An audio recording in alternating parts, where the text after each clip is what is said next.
10वें global literary festival में लेखकों ने स्टूडेंट्स को लिखने के लिए किया प्रोत्साहित। उत्तर भारत की फिल्म सिटी के नाम से मशहूर नोएडा स्थित मारवा स्टूडियो में 3 दिवसीय 10वें ग्लोबल लिटरेरी फेस्टिवल नोएडा 2024 के दूसरे दिन के पहले सत्र में लेखकों को किन चुनौतियों का सामना करना पड़ता है और वे उनका समाधान कैसे कर सकते हैं, इस विषय पर परिचर्चा की गई। भारतीय संस्कृति के अनुसार द्वीप प्रज्वलन और गणेश वंदना के साथ कार्यक्रम की शुरुआत की गई। कार्यक्रम में देश विदेश से अतिथिगण ने अपनी उपस्थिति दर्ज कराई। इसमें doctor Sandeep Marwah, festival president and chancellor of university of media and arts, Lucien Dila, ambassador of Chad, Tanvi Duggal, cultural attache, embassy of Ireland, professor doctor Sujata Sharma, लेखिका, Sunil Salgia, script writer and लेखक, Pankaj Parashar, film director, Sudesh Verma, journalist और लेखक, डॉक्टर प्रताप सहगल, प्रसिद्ध नाटककार, professor doctor Umapati Dikshit, head of the department, Central Institute of Hindi, Ministry of Education, Sushil Bharti, festival director मौजूद रहे।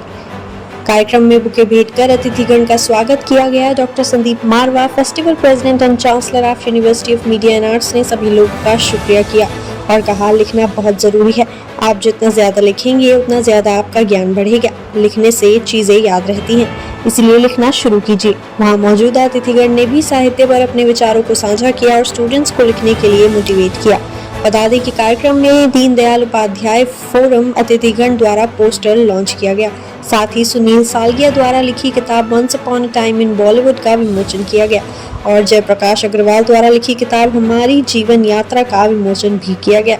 इसी दौरान Indo Chad film and cultural forum का पोस्टर भी लॉन्च किया गया।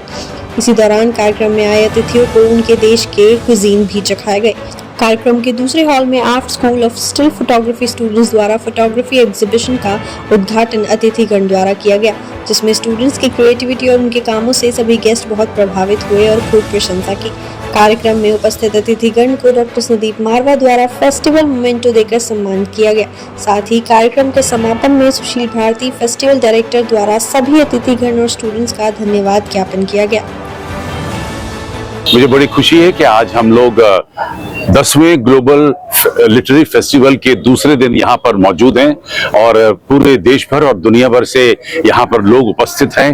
तांता लगा हुआ है, बड़ा खूबसूरत माहौल बना हुआ है और मुझे खुशी है कि जो अभी कार्यक्रम हम लोगों ने खत्म किया है उसके अंदर देश भर के नामी गरामी चर्चित राइटर्स, ऑथर्स यहाँ पर पहुंचे हुए हैं और हम लोगों ने बहुत खूबसूरत तरीके से एक बहस रखी जिसके अंदर हम लोग ये चर्चा कर रहे थे कि कौन सी ऐसी मुसीबतें हैं, कौन सी ऐसी हालात हैं जो राइटर को अच्छा लिखने से रोकते हैं और बहुत अच्छी चीजें उभर के ऊपर आई।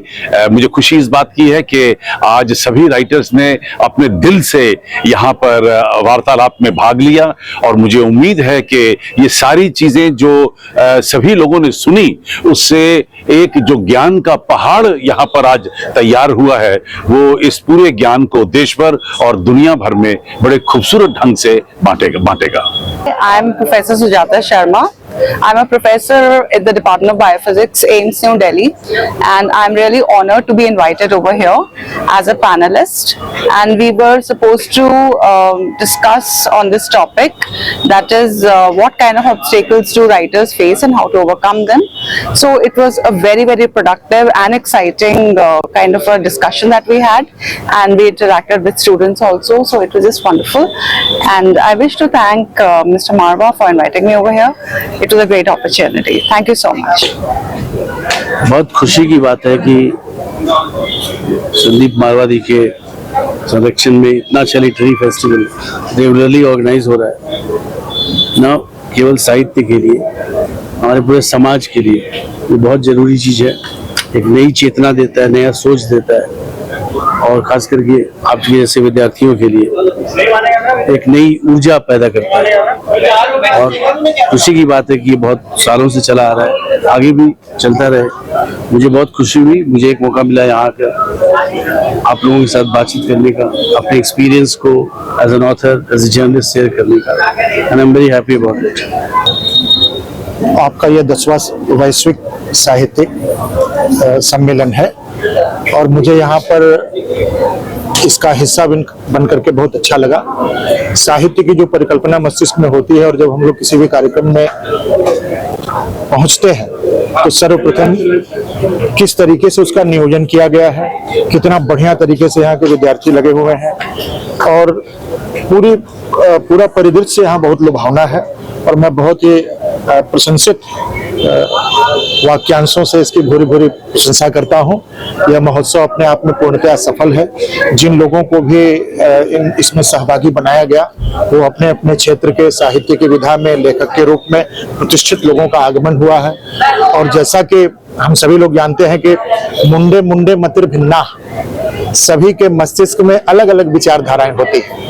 तो निश्चित रूप से जितने भी विद्वान आए हैं, विदुषी आए हैं, आलोचक आए हैं, मनीषी आए हैं, चिंतक आए हैं, विचारक आए हैं, उन सब के पास कुछ न कुछ अपने पास आपको नई पीढ़ी को देने के लिए है और वो अपना भरपूर यहाँ पर दे रहे हैं। तो मुझे ये लगता है कि यह महोत्सव पूरी तरीके से सफल है और विद्यार्थियों के लिए उपयोगी है, न केवल विद्यार्थियों के लिए बल्कि शोधार्थियों के लिए और स्वयं जो अगर अपने आप को प्रशिक्षु माने तो उनके लिए भी सीखने के लिए बहुत कुछ है। 2 दिन में यहाँ रहा, कल भी एक सेशन था, आज मेरी बुक का लॉन्च हुआ once upon a time in Bollywood का, और उसके साथ में जो we had a panel discussion on this subject today. बहुत सुंदर सब्जेक्ट था और राइटर्स के लिए क्या डिफिकल्टीज होती है उस पर बातचीत की और जो मंच था बहुत ही विद्वान लोग थे आज और उन्होंने जो बातें की वो मतलब इवन हम लोगों के लिए भी सीखने लायक है, स्टूडेंट्स के लिए तो डेफिनेटली रहेंगी। And it's been a great feeling. यहाँ मैं आज आया और 2 दिन से मैं यहाँ हूँ और सच कहें तो जाने का मन नहीं करता। इतने अच्छे स्टूडेंट्स, इतने अच्छा यहाँ का मैनेजमेंट और जिस तरह का यहाँ पे वातावरण है, आई थिंक ये बहुत कम जगह देखने को मिलता है। I just love this place. जो बर्डिंग राइटर है उनके लिए क्या मैसेज देना चाहेंगे आप, वो कैसे की शुरुआत करेंगे? मैंने जैसे आज अपने इसमें प्रोग्राम में भी जो बात कही मैंने कि राइटिंग के लिए सबसे ज्यादा इम्पोर्टेंट चीज है पढ़ना, रोज पढ़ना, जो मन करे वो पढ़े, अच्छा सब्जेक्ट्स पढ़ने की कोशिश करें लेकिन फिर भी जो मन करे वो पढ़े जरूर डेली और लिखें जरूर डेली।